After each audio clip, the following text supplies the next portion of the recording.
So the question was, there was a lot of devotion, there was no fear, and now there is some fear that if one is not, for example, not grateful enough, one may have a bad night's sleep. So it feels like one is going backwards. For me, there's two things in that, then. One is sometimes as you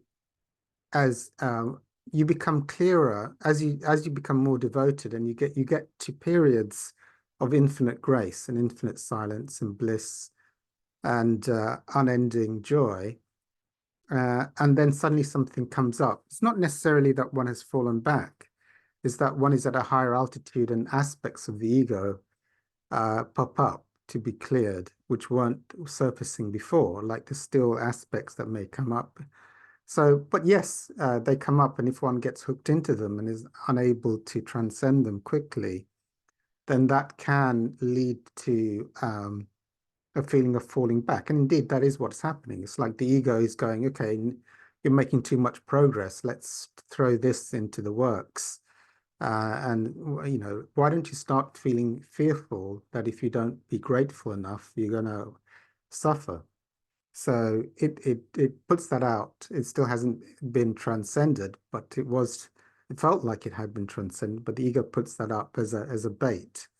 And so one then becomes baited by that belief system or that unworthiness or that form. One can be baited, or otherwise just one is resolving it as it's coming up. So one is in a state of bliss, for example, and the ego throws up something new, or something that was not necessarily new, but something that hadn't been transcended, but now becomes conscious of. So one gets to work on that, because the ego will keep.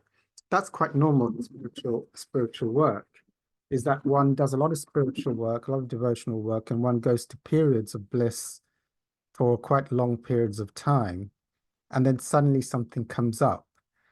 So that's quite normal, because while the ego still has anything to bait you with, it will do that, both from within, and the collective ego will orchestrate itself to give you temptations from within and from without. So so that's it. So it's not necessarily one is going backwards. It could be just another temptation that one is coming forward with, or otherwise, it can, yeah, I mean, it's possible it could be a going back. I mean, that for me wouldn't be a going back. That would be the collective.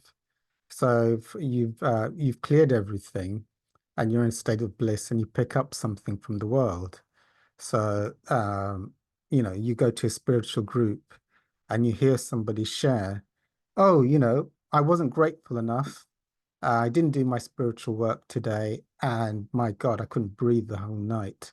So, I need to make sure I'm doing my spiritual work. You pick up their belief and you get imprinted. So, just being in the world, one has the possibility, because one is open to being programmed by the spiritual groups, the things you hear by TV, by the adverts, by even other spiritual seekers and their stuff. So that can also be an aspect of it's not coming from your own ego, that you pick up things, and that would be a falling back, you see, because one has lapsed into picking up the programs of others.